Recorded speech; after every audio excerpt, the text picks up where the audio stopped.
I'll just do this one quick because I don't want to have a huge conversation about this, but this is definitely an interesting development in the world of Apple.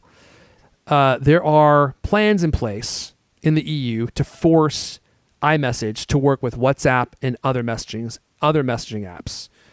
And as part of this new legislation that's being crafted, it's called the Digital Markets Act. And it's trying to force Apple, Google, Meta, and Microsoft to be more balanced, I guess, is what they say. Their words, not mine. And to make their technology play more fairly with other technology like iMessage working with other messaging apps, and to basically bust their control over their own marketplaces and their devices. And the idea is that they would force iMessage to work with other apps, including like WhatsApp and stuff, which, iMessage is something that keeps you in the Apple ecosystem because it's such a great app. Although, I find that I actually don't use iMessage as much these days because I'm actually annoyed that it's only available on Apple products, because I often have to work on a PC. Like I'm on a PC right now, the Colt Commander. You can't really do live streams well from a Mac right now. Now you might be able to do it from the Mac Studio, but the application that we use to live stream the show, OBS, which is what everyone uses, it just works better on the PC. And so if anyone texts me, I can't reply to them from the PC, which is really annoying. I wish Apple would just release some kind of PC app that you could use to message people in iMessage.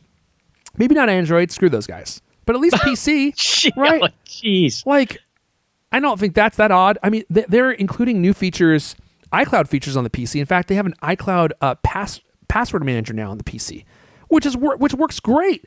Now you can like create passwords on your PC that sync with iCloud and will be available on your iPhone and Mac. So they're clearly working on some tools for the PC. So now I've been using like Telegram. I've been telling people to use Telegram so that I can text them from whatever device I use. And it's actually great, man. It's like, I mean, I can't FaceTime with them, obviously, but it's really so convenient to be able to text people from any device that I have, like my iPhone, my iPad, my Mac, my PC, and I can just send messages back and forth. Signal is also really great. I mean, the group chat features in both Signal and in Telegram are really good. And I mentioned before, like Telegram has this really cool feature where you can create like one-to-many text threads or chats. So like if you want to follow, like let's say you're a huge fan of John Mayer. I know a guy who's a huge fan of John Mayer. Little suspect. Loves the guy. Loves John Mayer.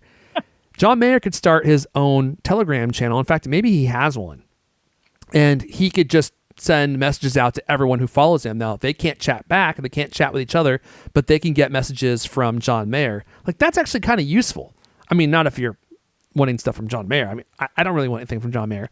But there's a service that I follow that sends out hardware restock alerts. So, like, if you're trying to get like a PS5 or like an Xbox Series X, they'll text you as soon as those come back in stock at certain retailers, and then everyone on the channel gets it. It's like, that's actually really handy. So Telegram has that feature. Anyway, back to the story at hand. There are some other features in here in this legislation, the Digital Markets Act, that seem to really be focused on cracking open Apple's hold on their devices and their marketplaces. So I think part of this legislation would be forcing them to allow alternate app stores, alternate payment systems, and sideloading, which would be crazy. That's something that I would love to see come to the iPhone and the iPad, so you can install apps that Apple doesn't officially sanction and approve through iTunes. Because, like, I don't know. I've said this before. I won't go into the whole spiel again. But it's like, it's your device. If you want to sideload an app on it, like you do on the Mac, or you install apps that aren't sanctioned by Apple, they let you do that. Why not allow you to do that on the iPhone? It doesn't make any sense to me. You can do it on the Mac. Why can't you do it on the iPhone? It seems like they should be parity there. So sensitive. I know. That's what they always say, right? There's always like the security stuff, like, oh, it will make it less secure. I'm like, well, the Mac allows it. So clearly you can figure it out. You just don't want to. And I think what they really don't want to do, obviously, is they don't want competing marketplaces. And they don't want you to not be able to pay them when you buy an app for the iPhone. Because right now, every single thing that you buy, they get a cut of, and they don't want to relinquish that because it's very profitable for them. So there you go. Just something to follow. This could mean, if this actually goes into law, this could drastically affect the way Apple runs their business. And it might mean that they have to open up the iPhone to alternate stores, sideloading, all sorts of stuff. Yes, Lewis. There's been all kinds of changes. I mean, just this week, Apple's letting reader apps like Netflix and Spotify add links to their own websites for third-party payments. So all these kinds of changes that, all the scrutiny, I mean, it's not just the EU, it's also here.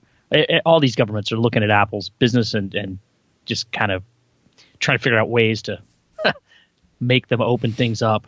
I'd be interesting if iMessage works with everything. I mean, like the whole idea of iMessage needing to work with WhatsApp or something. I don't quite understand how that would even actually work. But I don't either. And I don't think the people who are crafting legislation do either. Doesn't really sound right. But it sounds like a lot of engineering work would have to go into that whole process because their ecosystem is totally closed and they have like the blue bubbles and the green bubbles and like what bubbles do they have for WhatsApp? Purple bubbles? I mean, like there's just a lot of things that have to be thought through, like the user experience, all the different features. So we'll see if this ends up coming to fruition because I imagine that TC's got his lobbyists in tow, greasing some palms in the EU to make sure that this never sees the light of day. But something to follow for sure. It's definitely an interesting story.